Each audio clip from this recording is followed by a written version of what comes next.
좌우 옆에 분하고 인사합니다. 하나님의 관심은 당신에게 있습니다.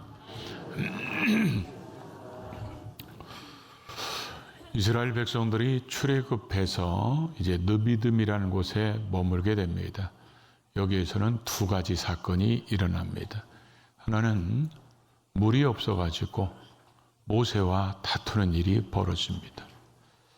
이들이 하나님을 끝까지 신뢰하고 출애굽의 그런 기적을 받고 홍해를 가르게 하신 하나님이 물 없다고 물 못 먹어서 광야에서 죽이시겠냐, 그러면서 하나님이 물 주실 때까지 참고 기다리면 되는데 그놈의 조급함 때문에 모세와 다투게 됩니다.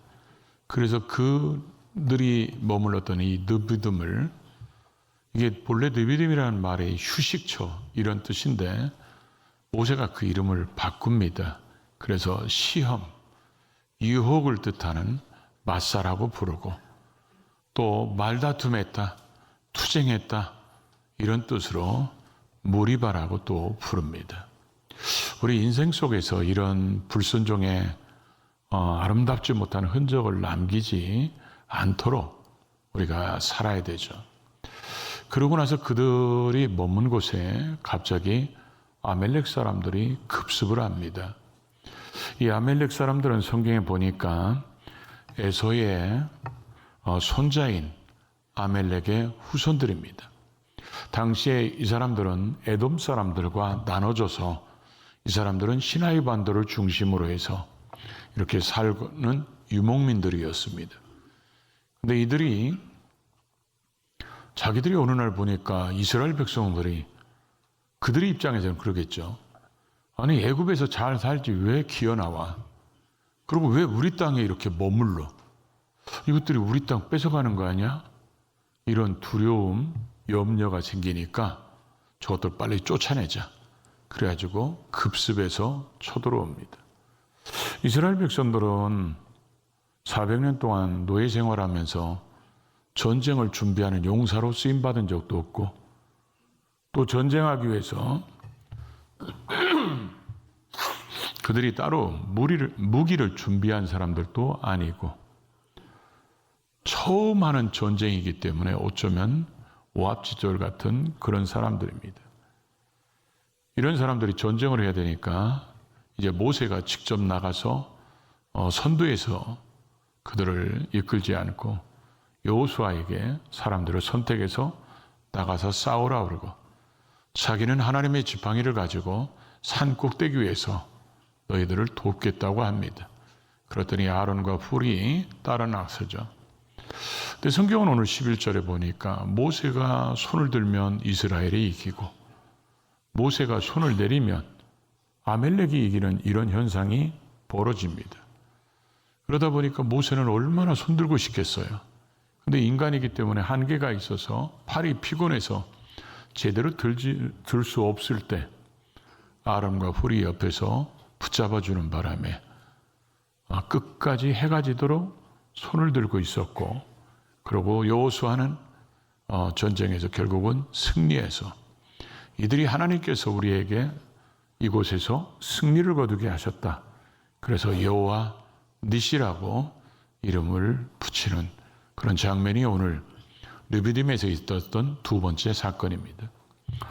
오늘 이 두 번째 사건을 통해서 우리가 이 시대에 살아가는 우리들은 에베소 6장 10절 이하에 보면 영적인 전쟁을 하는 사람들입니다. 영적인 전쟁을 하는 우리들이, 이들이 처음으로 전쟁했던 이 모습은 오늘 우리가 이런 영적인 전쟁에 어떤 자세와 태도를 가지고 싸워야 되고 일해야 되는지를 우리에게 가르쳐주고 있습니다. 오늘 이 본문을 읽고 우리의 삶의 터전들이 어디서든지 어떤 상황이든지 영적인 전쟁에서 승리하는 우리 모두가 될 수 있기를 주의 이름으로 축복합니다. 첫 번째로 우리가 배울 수 있는 것이, 땅의 싸움의 승패는 하늘에서 나온다는 것을 보여주고 있습니다. 모세는 이 전쟁에서 군대의 수가, 자기들은 군대 같지도 않겠지만 군대의 수가 많느냐 적느냐, 전략이 있느냐 없느냐, 무기가 좋으냐 나쁘냐 이걸로 전쟁에서 승리하는 것이 아니라는 것을 알았기 때문에 여호수아가 이제 젊은 여호수아를 앞세워서 전쟁을 하게 하고 자신은 하나님의 지팡이를 들고 이제 산 위에 올라가서 내가 서겠다 이렇게 표현하고 있습니다. 그래서 여기에서 설이라는 말이 현장에서 싸우는 여호수아 너는 앞에서 싸우지만 나는 네 배후에서 하나님의 능력의 지팡이를 붙잡고 내가 굳건히 서서 너를 도울 것이다. 이런 의미의 말입니다. 그런데 이 지팡이는 본래 하나님의 지팡이가 아닙니다. 모세의 지팡이지. 모세가 자기가 썼던 지팡이인데 지금 오늘 본문에서는 하나님의 지팡이라고 얘기합니다. 근데 이 모세의 지팡이를 가지고 뱀으로 변화된 적도 있고 애굽에 재앙을 내릴 때 이 지팡이를 통해서 했고 홍해를 가를 때도 이 지팡이로 가르쳐서 홍해를 가르는 일에 쓰임받았던 이 지팡이. 과거에 이것으로 하나님의 놀라운 능력을 행했던 것처럼 하나님께서 이번 전쟁에도 이 지팡이를 붙잡고 있고 이 지팡이를 높이 들면 하나님께서 그 능력을 또 우리에게 행할 것이다. 그래서 하나님의 능력이 임해야 이 전쟁에서 승리할 수 있다는 것을 분명히 알았기 때문에 지금 이와 같이 고백하고 있습니다. 나중에 이런 고백을 멋지게 했던 사람이 다윗 왕입니다. 다윗이 골리앗을 물리칠 때 사무엘상 17장에 보니까 이 전쟁은 여호와께 속하 있은즉 그가 너희를 우리 손에 넘기시리라. 이렇게 다윗이 고백합니다. 오늘 특별히 11절은 그것을 아주 실감나게 보여주고 있죠. 11절을 같이 볼까요? 모세가 손을 들면 이스라엘이 이기고 손을 내리면 아멜렉이 이기더니. 자, 지금 땅 아래에서 싸우는 사람은 여호수아입니다. 그 여호수아를 따르는 사람들이에요. 이 사람들이 싸워서 이기고 이 사람들이 밀리니까 졌고 이렇게 기록되지 않고 모세가 손을 들면 이스라엘이 이기고 모세가 손을 내리면 이스라엘이 졌다. 밀린다. 이렇게 표현했다는 것은 지금 전쟁의 승패는 여호수아가 결정하는 게 아니라는 것을 보여주고 있습니다. 그래서 하나님의 백성들이 하나님 앞에서 기도해야 될 이유가 뭔가를 우리에게 분명하게 보여주는 것이 저 11절 말씀에 있습니다. 내가 힘있고 능력 있다 해서 다 되는 게 아니라 하나님이 도우셔야 된다는 것을 가장 확실하게 가르쳐주는 규절입니다. 모세가 손을 들었다는 것은 그냥 모세가 그냥 거기 서서 손만 올렸더니 이기고 손 내리니까 지고 이런 의미가 아닙니다. 성경에서는 모세가 손을 들었다는 의미는 기도를 표현하고 있는 기도의 행위를 표현하는 이런 모습으로 성경은 여러 곳에서 기록하고 있습니다. 역대하 6장에 보면 솔로몬이 기도할 때 이렇게 합니다. 이스라엘의 모든 회중 앞에서 무릎을 꿇고 하늘을 향하여 손을 펴고 기도했다. 이렇게 기록되어 있고 그의 아버지인 다윗이 시편 28편 2절에 보니까 내가 주의 지성소를 향하여 나의 손을 들고 주께 부르짖은 때에 나의 간구하는 소리를 들으소서 이렇게 기도했다고 기록되어 있습니다. 신약 성경으로 넘어오면 바울이 디모데에게 서신을 보낼 때 디모데전서 2장 8절에 보니까 기도에 대해서 쭉 가르치면서 이렇게 표현하죠. 그러므로 각 처에서 남자들이 분노와 다툼이 없이 거룩한 손을 들어 기도하기를 원하노라. 이렇게 기록되어 있습니다. 그래서 모세가 손을 들었다는 것은 바로 기도한다는 것을 의미하는 것이고 모세가 기도할 때 이스라엘이 싸움에서 우세 했고 기도의 손이 내려오면 이스라엘 백성들이 분리했다는 것입니다. 결국 이 전쟁의 승패는 여호수아나 싸우는 사람들이 지금 좌우하는 게 아니고 모세의 기도를 통해서 하나님이 좌우하고 있다는 것을 보여주고 있다는 거죠. 그래서 모세가 손을 내리면 했을 때 이 내린다는 원어를 보니까 쉬게 하다 이렇게 되어 있습니다. 이 말은 그건 손을 들어 하나님께 기도하는 것을 멈추고 쉬었다 그런 얘기입니다. 우리가 이 당시 전쟁을 한번 생각해 보면 모세는 80이 넘었습니다. 그런 상황에서 이스라엘 민족을 하나님의 보호하심으로 이 전쟁에서 이기게 해달라고 기도할 때 모세가 그냥 묵상기도 했겠습니까?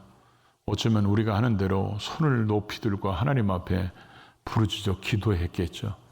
그렇게 기도할 때 전쟁이 1, 20분 안에 끝나는 게 아니잖아요. 그러다 보니까 모세가 지치고 힘들고 팔은 피곤하고 그러다 보니까 모세가 잠시 쉬었다가 다시 기도하려고 그러는데 기도할 때는 이스라엘이 밀고 올라가고 그래서 잠시 힘들어서 내려놓으면 뭐요? 이스라엘이 밀리고 그걸 보면 모세는 얼마나 기도하고 싶었을까요? 그런데 인간의 한계가 있기 때문에 계속해서 올리며 기도하는 게 쉽지 않았을 거예요. 근데 이게 지금 우리가 이걸 통해서 배울 수 있는 게 뭐냐면 배후의 기도가 얼마나 소중한가. 부모님들이 자식이 출근하거나 자식이 학교 갔거나 그랬을 때 그들의 배후에서 그들을 향하여 그들이 간 곳을 향하여 손을 들고 기도하는 이 배후의 기도는 얼마나 위대한 기도가 되겠습니까? 아내가 출근한 남편을 위해서 그렇게 기도하고 우리가 이런 배후의 기도는 하나님의 역사를 끌어올 수 있기 때문에 특별히 영적인 전쟁을 하는 우리들은 삶의 현장에서 얼마나 많은 유혹들이 있고 얼마나 많은 시험거리나 상처거리들이 우리에게 다가오는데 그런 속에서 잘 이기고 견딜 수 있고 하나님의 사람으로 거기서 올바로 살아가게 하려면 이 배후의 기도자들이 정말 필요하다는 것을 우리에게 보여주고 있습니다. 저는 최근에 이제 기도하는 어머니를 잃어버리고 또 얼마 또 안 돼서 기도하는 누님을 잃어버리니까 그 두 분이야 자기들이 그렇게 원하고 그렇게 소원했던 천국에 가셨으니까 편하겠죠.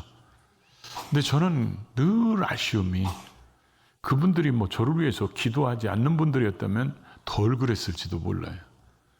늘 저를 위해서 그렇게 배후에서 기도하는 분들이 두 분이 거의 같이 가버리시니까 그 배후의 기도가 사라졌다는 것에 대한 그 영적인 공허함이 굉장히 크게 밀려왔습니다.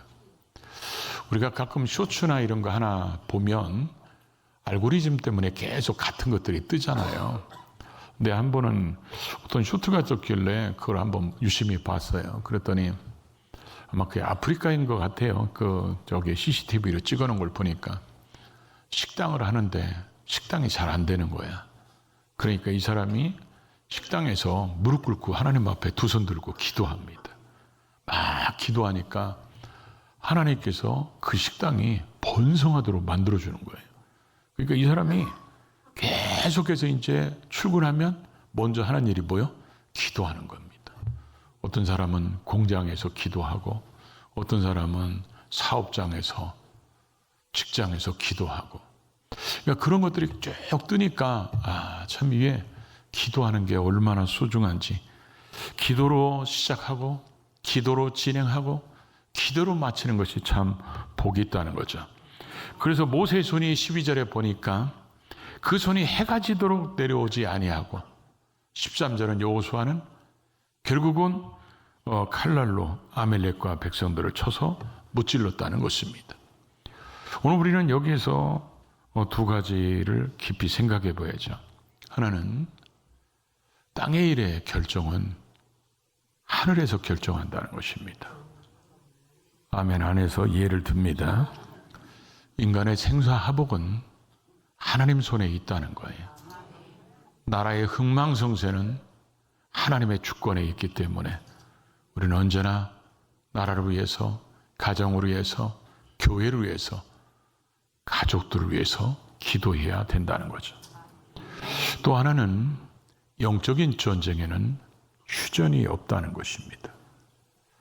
모세가 손을 들고 기도할 때 이스라엘이 쭉 치고 올라갔으면 잠시 손이 아파가지고 조금 쉬면 그냥 가만히 있으면 되잖아.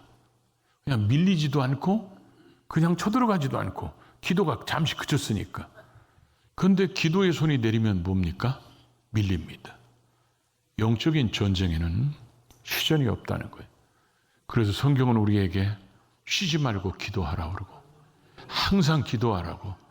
에베소서 6장 10절 이하에 영적인 전쟁을 하는 우리들이 전신갑주를 하나님의 전신갑주로 무장하고 기도할 때는 무시로 기도하라고 말씀하는 이유가 영적인 전쟁에는 휴전이 없고 영적인 전쟁의 승리의 비결은 하나님께로부터 오는 능력으로 이기는 것이기 때문에 언제나 우리는 기도의 사람이 되어야 된다는 것을 보여주고 있다는 거죠.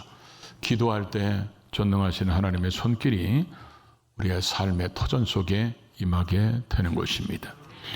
두 번째로는 주의 일에는 협력하는 자들이 있어야 된다는 거예요. 모세가 급습한 그들을 향하여 여호수아에게 명령합니다. 너는 가서 사람들을 택해서 나가서 싸워라. 지금 이게 전쟁입니다. 어디 지금 관광 가는 게 아니에요. 어디 구경 가는 게 아닙니다. 전쟁하러 가는 겁니다. 죽을 수도 있잖아요. 모세는 내가 어떻게 그렇습니까? 모세가 앞장서야지. 이렇게 얘기할 수 있는데 모세의 명령에 따라서 순종하고 나아갑니다. 모세는 그렇게 기도하는데 모세가 자신이 손을 들고 기도하면 이스라엘이 이기고 손을 내리면 이스라엘이 지는 모습을 보면서 얼마나 간절하게 그 손을 들고 싶었을까요? 제가 처음으로 성지순례를 갔을 때 출애굽 여정으로 갔어요. 애굽에서 나와서 홍해를 지나가지고 시나이 반도를 거쳐서 이제 이 느비딤 있는 데를 한번 갔어요. 그랬더니 가이드가 다 내리라고 그래갖고 이게 성경에 나오는 느비딤일 거라고, 그러고 틀림없이 저기에 모세가 올라갈 것 같다고. 왜냐하면 그 중에서 제일 높으니까. 그러면서 올라가 보라는 거예요. 근데 그렇게 높지 않습니다. 제가 아직까지 모담산을 못 올라가 봤어요. 근데 모담산보다 높았으면 저는 절대로 안 올라갔을 겁니다. 그러니까 제가 뛰어서 올라갈 정도면 그렇게 높지 않았다는 걸 얘기하는 거죠. 근데 거기 올라가니까 완전히 느비딘 골짜기예요. 막 이렇게 생겨가지고 폭이 좁고 그 산에 있으니까 다 보입니다. 아래가 다 보이는데 자기가 손을 들고 기도하면 이스라엘이 치고 올라가고, 힘들어서 잠시 손을 내리면 기도를 쉬면 이스라엘이 밀리고. 그럼 이놈의 손을 얼마나 들고 싶겠어요. 그런데 이거를 우리가 어디서 아냐면 학교 가서 벌 받은 사람들은 알아.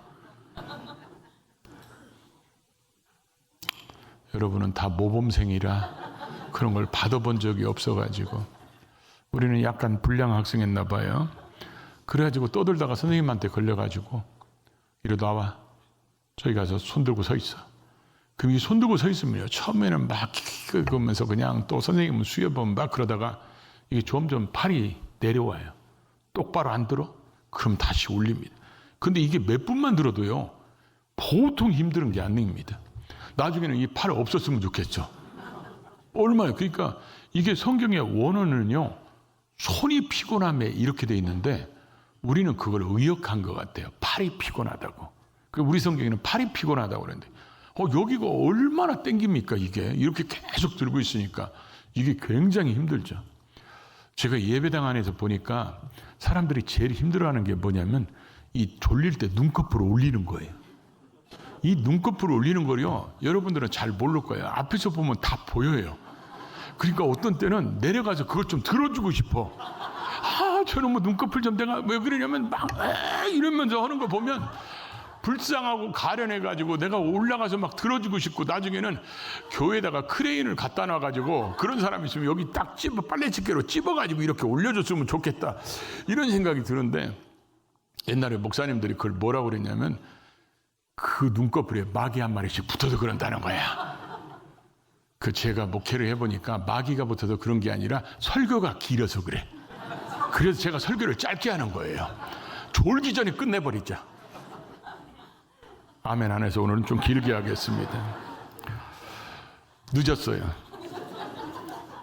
그러니까 모세가 그렇게 기도하고 싶은데 기도할 수 없는, 팔이 피곤해서 내려오는, 이게 내리고 싶어도 내리는 게 아니라 그냥 팔이 무거우니까 피곤하니까 내려오는 거예요. 그걸 보고 있는 아론과 훌이, 모세가 손을 올리니까 이스라엘이 이기고 모세가 손이 내려오니까 이스라엘이 지는 걸 같이 봤던 아론과 훌이, 야 이거 안 되겠다, 그래가지고 이들이 한 모습을 보면 12절을 볼까요? 12절을 보니까 모세의 팔이 피곤함에 그들이 돌을 가져다가 모세 아래에 놓아 그가 그 위에 앉게 하고, 아론과 훌이 한 사람은 이쪽에서 한 사람은 저쪽에서 모세의 손을 붙들어 올렸더니 그 손이 해가 지도록 내려오지 않았다. 그러니까 여러분, 저 말씀을 잘 보면 모세가 그렇게 기도하지를 못하니까 아론과 훌이 그참 손 붙잡고 기도하는 게 아니라 뭘 먼저 했다고요? 돌을 가져다가 모세가 앉을 수 있도록 만들었다는 거예요. 그게 무슨 얘기냐면, 이게 지금 전쟁하는데 오늘 싸울지 내일 싸울지 며칠 갈지 모르잖아요. 그러면 지금 모세가 손을 들고 기도할 때 이스라엘이 치고 올라가고, 이게 손이 내려오면 이 아멜렉이 치고 올라오고, 그러니까 이 손이 어떻게든지 계속 올라가 있어야 돼. 그러려면 모세가 편하게 앉아야 돼요.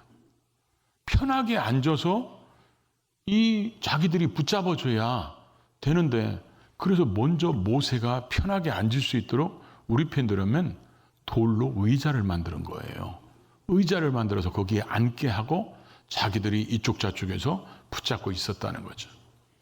그러니까 교회 안에는 이 목사가 목회할 때 목회자에게 힘이 되고 활력소가 되고 편하게 목회해주게 이렇게 돕는 사람이 있고, 목사를 힘들게 하는 사람들이 있어요. 그 사람이 누군 줄 알죠? 대체로 아멘을 잘 안 해요, 그런 사람들이. 그러니까 우리가 하나님 앞에서, 예수님께서도 그러잖아요. 예수님도 사역하실 때 자기의 사역을 맡길 제자들을 키우셨잖아요. 그래서 그들이 그 사역을 감당하게 만들고, 바울이 선교 혼자 한 게 아니잖아요. 언제나 바울 곁에 사람들이 있었어요. 그런 동역자들 때문에 바울이 그 선교에 승리할 수 있게 됐는데, 도란노교회가 오늘 이렇게 올 수 있었던 것은 두목 곁에서 돕는 사람들이 있었기 때문에 그렇죠. 대체로 교회 안에는 세 종류의 사람이 있어요. 이런 협력해 주십시오 그러면 나라도 협력해야지, 이런 사람들이 있고, 여러분은 어디에 해당되는지 잘 보시기 바랍니다. 그런데 꼭 이런 거 물어보면 자기는 관대하게 생각을 하는 그런 치명적인 단점이 있어요. 그러니까 나는 협력해야지, 내가라도 협력해야지, 이런 사람이 있는 반면에 내가 안 해도 누군가는 하겠지 뭐, 이래가지고 방관자, 구경꾼이 있어요. 더 놀라운 사람들이 있어요. 왜 목사님 이런 거 시키고 난리야, 이러면서 뒤에서 불평불만하는 사람들도 있다는 거죠. 오늘 이 깃발이, 여호와 니시의 승리의 깃발이 우리의 가정에 세워져야 되고, 우리 교회에 세워져야 되고, 여러분의 삶의 터전, 사업장에 이런 여호와 니시, 여호와께서 우리에게 승리를 주셨다고 이런 깃발을 세우려면 불순종하는 데는 역사하지 않습니다. 기도가 없는데 하나님이 세워주지 않습니다. 주를 위해서 협력하지 않는데 세워지지 않는다는 거예요. 여호와 니시의 깃발은 순종할 자는 순종해야 되고, 기도할 자들은 기도해야 되고, 협력해야 할 자는 협력할 때 위대한 깃발이 세워져서 하나님의 영광을 드러내며 하나님의 일하심을 맛볼 수 있다는 거예요. 그런 주인공들이 될 수 있기를 주의 이름으로 축복합니다.